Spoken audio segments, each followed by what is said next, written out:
twongeye kubasuhuza tunabaha ikaze abakunzi ba platform ya Torotoro. Uyu munsi turi kumwe n'umuntu hano ni lecturer muri IPRC Huye, araza kutubwira ku bintu byinshi cyane by'ubwenge cyane, kubera yuko bahinzi agiye kubavungurira ku buhinzi mutamenyereye cyane, mudakunze no gukora kandi burimo amafaranga menshi, ariko arababwira uburyo bwose bukorwamo. Ngewe rero nitwa Niyoyita Jonathan, tudatinze rero reka tumusabe atangire atwibwire. Mugiye kwirirwa, nitwa Ndarutse Felicien, nkaba ndi umwarimu muri IPRC Huye mu ishami ry'ubuhinzi, nkaba ndi umushakashatsi, banifuje nanjye nishimiye kuganira namwe muri aka kanya. Murumva rero ko umuntu turi kumwe ni umushakashatsi, ni umwarimu, kandi ibintu agiye kubabwira rwose ni ibintu by'ingirakamaro. Mubikurikije mwazatera imbere. Mwibuke kudusura ku rubuga rwacu wa eshatu.torotoro.ra, ndetse mwibuke no gukanda kuri subscribe kugira ngo muzajye mubona n'inyigisho zindi z'ubutaha. Tuze kubana kandi mukurikire.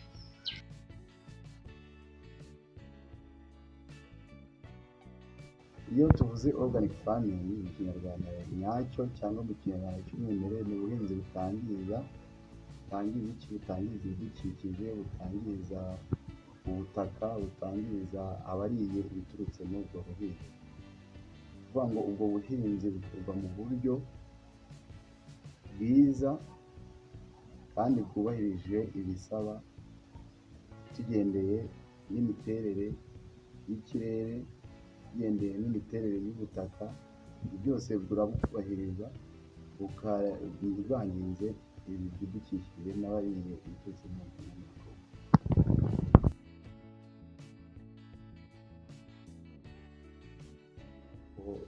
Iyo ubuhinzi butangiza aribwo twise organic farming ni maremare.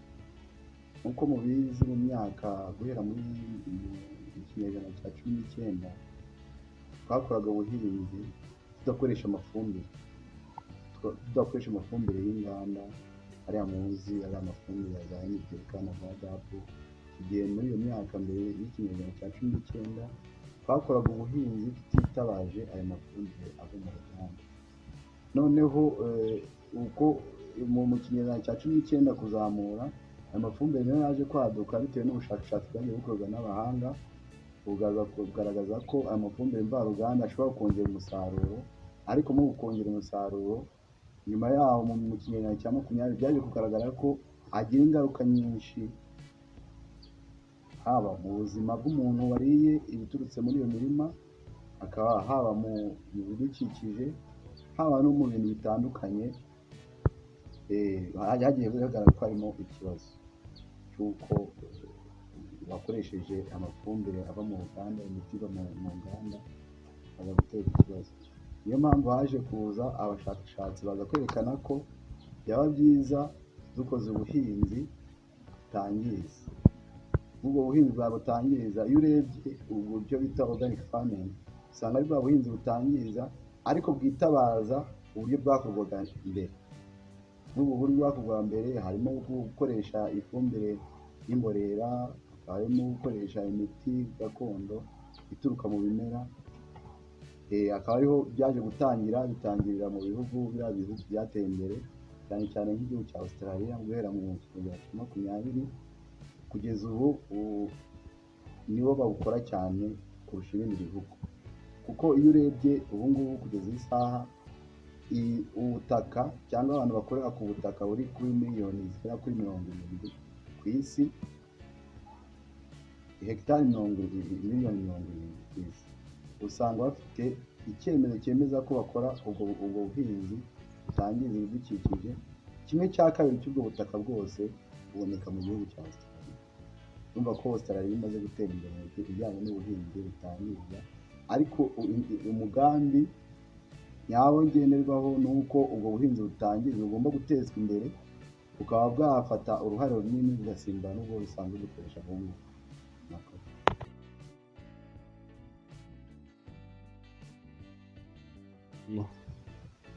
tugendeye ku kibazo kijyanye na metode cyangwa uburyo bukoreshwa muri organic farming cyangwa ubuhinzi butangiza, icya mbere usanga metode zikoreshwa cyangwa uburyo bukoreshwa mu bundi buhinzi nabwo bumeze kimwe, ariko aho bitandukanye ni hehe? Ni uko mu buhinzi butangiza iyo tugiye ku bijyanye n'amafumbire dukoresha, amafumbire dukoresha twitabaza amafumbire y'imborera. Iyo tuvuze ifumbire y'imborera tuvuga ifumbire y'amatungo cyangwa amafumbire aturuka mu bimera, yandi y'amakompost cyangwa muri za ngarambe zacu dufite mu ngo zacu, niyo dukunda kwitabaza muri ubu buhinzi. Ikindi dukora duhinga muri ubu buhinzi butangiza, dukora icyo bita gusimburanya ibihingwa mu murima, aribyo bita crop rotation. Bigomba gukorwa nibura buri mwaka, gusimburanya ibihingwa mu murima. Ikindi, imiti dukoresha byaba byiza ukoresheje imiti ya gakondo. Iyo miti ya gakondo tuvuga wenda nk'iriya miti ituruka mu bireti bita pyrethrin, tukaba kwitabaza ibimera bitandukanye ari mu kurwanya ibyonnyi,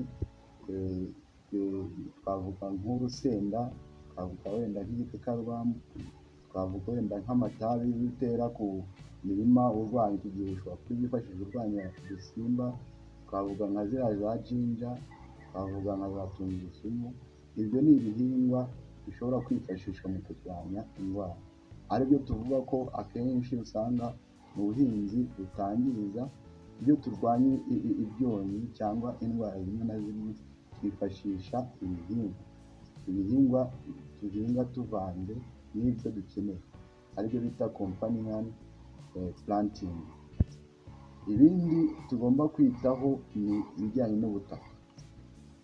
Iyo dukora ubuhinzi butangiza, tukoresha uburyo ki tugomba kurinda ubutaka bwacu ntibwangire, ibyo bita soil management. Muri ubu kutangiza ubutaka habaho kudahinga ubutaka ngo uhore ubuhinga, tugabanya inshuro zo guhinga ubutaka, biriya uhinga uzamura ubutaka bwazo ubishyira hejuru, cyangwa biriya bita gutabira. Si byiza guhora ubihinga buri gihe, ahubwo wari ugomba kugerageza ntutabire cyane, ugakuraho agataka ko hejuru, cyangwa rimwe na rimwe ugacukura wenda nk'umurima wenda tuvuye ngo ukuvuyemo nk'ibijumba, ubona ukuntu umeze nk'uhinze, ushobora kuwutera ushanjije gusa utiriwe utabira, cyangwa uteramo wenda nk'ibishyimbo utiriwe utabira. Ibyo ni nabyo byiza byo gufata neza ubutaka twavugamo aho ngaho. Ikindi tukirinda nyine imyuzure cyangwa amasuri, dutera ibiti ku miti yacu kugira ngo itangirika. No kuhira nabyo birakorwa, kuko niba tuvuga ngo ni ubuhinzi butangiza, ntabwo tugomba kwibagirwa kuhira, kuko nabwo kuhira ubuhinzi bwacu buba bukeneye. Hatuvuge noneho ku bijyanye no kubagara imirima yacu, tugomba kwirinda gukoresha ya miti y'ama herbicide. Ni ukuvuga ngo ya miti iva mu nganda ntabwo iba yemewe cyane muri ubu buhinzi butangiza, kuko iyo tubagara tuzaba dukoresha bwa buryo bwacu buri gakondo, cyangwa tugasasira, tukirinda gukoresha iyo miti nyine yica ibyatsi bidakenewe, ahubwo tukabikora mu buryo busanzwe. Numva aribwo buryo navuga twifashisha mu buhinzi butangiza, aribyo organic farming. Akanya nibyo navuga mu busanzwe.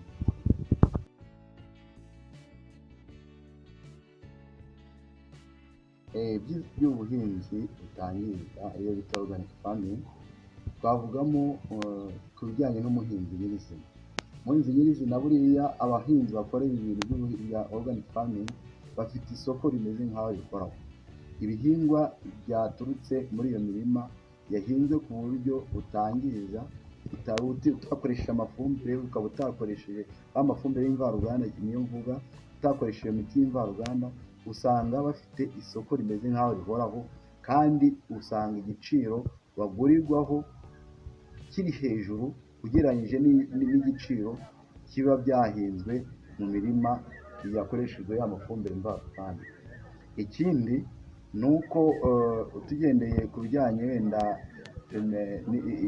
tugendeye ku byiza byabwo, ikindi ni uko ibihingwa biturutse muri iyo mirima yakoreshejwe organic farming ntibigira ingaruka ku buzima bwacu. urumva nko ku muntu harimo inyungu nyinshi cyane bubiri. Ikindi ubutaka ntibwangirika, habaho kwa kugunduka k'ubutaka kubaho bitewe n'amafumbire twakoresheje, usanga icyo kibazo kitabamo, ubutaka ngo bukunguke, noneho usange buri gihe bisaba kugira ngo utere amafumbire. Ikindi ni uko icyiza cyabwo ni uko uwakoze ibi bintu wahinze agendeye kuri akoresheje sisiteme ya organic farming, usanga abenshi babikora barateye imbere nk'uko natangiye mbivuga, ugereranyije n'abatabikora bateye imbere kurushaho.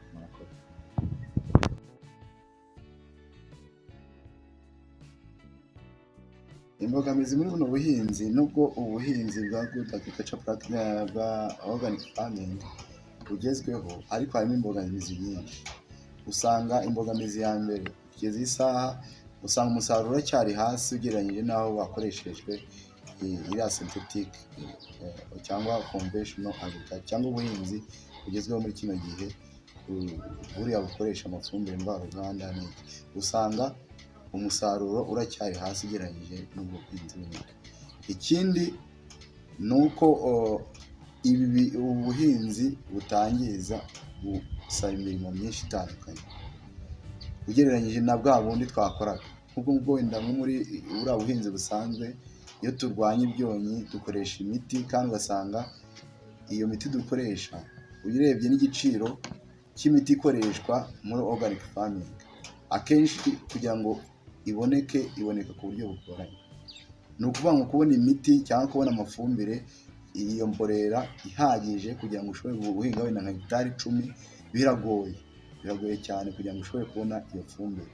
Usanga n'abahinzi abenshi bafite amatungo nabo bayikomeraho, ugasanga iranahenze cyane. Ni ukuvuga ngo urebye ibyo ushyira muri ubwo buhinzi biri hejuru ku giciro cyo hejuru, bigatuma n'umusaruro nyine inyungu dukubonamo iri hasi, ariko iyo bikozwe neza usanga inyungu iri hejuru. Gusa biracyagoranye kugira ngo inyungu, usanga abahinzi bakora ubwo buhinzi bitangiza, imbogamizi nyinshi bagira ari uko ibyo bashoramo bisaba amafaranga menshi, ni ukuvuga kugira ngo nabyo biboneke biragorana.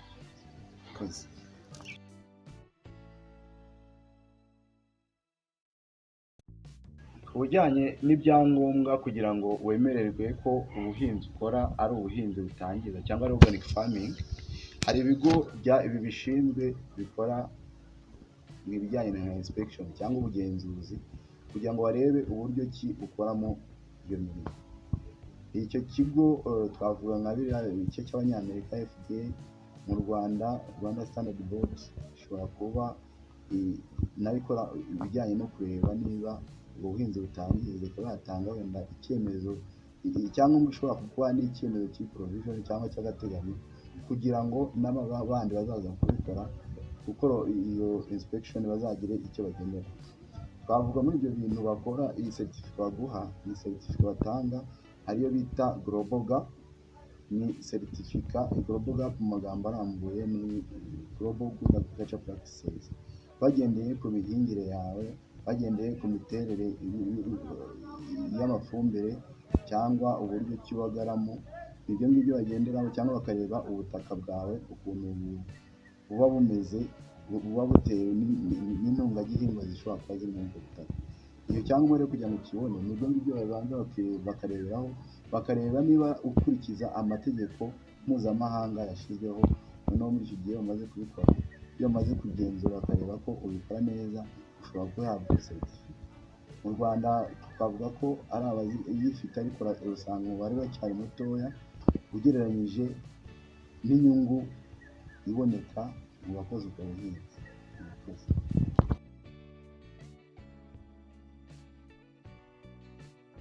Inama rero naha abahinzi bifuza gukora ubu buhinzi butangiza, iya mbere ni ukumenya ko ubuhinzi butangiza harimo inyungu nyinshi, cyane cyane turebye ku bushobozi bw'amafaranga. Ikindi nashishikariza ni uko ubu buhinzi butangiza nubwo buri mu nyungu z'amafaranga, ariko n'ubuzima bwacu urabungabungwa ku buryo bwiza, kuko usanga ingaruka ushobora kugira wariye ibihingwa biturutse mu buhinzi butangiza ari nziza kurusha uko warya biriya bihingwa biba byaturutse mu buhinzi busanzwe dukoresha amafumbire mvaruganda. Indi nama nabagira ni uko nibukorwa neza ubwo buhinzi butangiza, isoko ryo rihoraho, tuzatera imbere, tugire amafaranga menshi, ubukungu bwiyongere, n'abafite abana b'abanyeshuri babona icyo babarihira byoroshye, ubuzima nyine bugende neza, abaturage b'u Rwanda dutere imbere. Indi nama ni uko tugendeye ku bijyanye no kwangirika k'ubutaka, murabizi ko dufite ikibazo cyo kumagara bw'ubutaka, usanga ubutaka bwacu muri kino gihe bwaragundutse kubera kubura intungagihingwa zihagije, bikaba ngombwa ko akenshi usanga duhora twitabaza amafumbire mvaruganda ngo dushyire muri ya mirima yacu, kandi ubutaka burya yuko dushyiramo amafumbire mvaruganda burushaho kwangirika. Byaba byiza rero abahinzi twese dufashe ingamba yo gukora ubuhinzi butangiza, kuko ariyo usanga ubutaka bwacu bukomeza bukamera neza, ikindi ugasanga biriya by'amasuri nabyo biragabanyutse. Urumva rero byaba byiza dukoze ubwo buhinzi butangiza. Murakoze.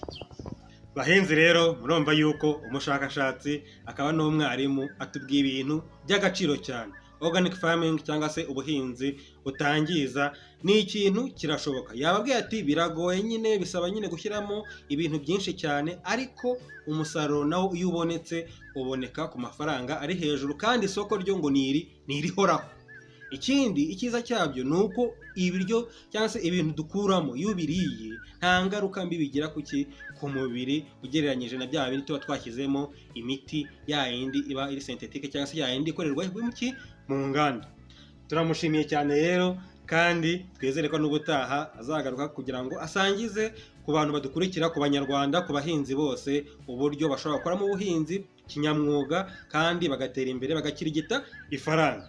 Uzasubira ubutaha rero, mwibuke gukanda kuri subscribe kugira ngo mujye mubona n'izindi nyigisho tuba twabateguye. Ciao. Murakoze.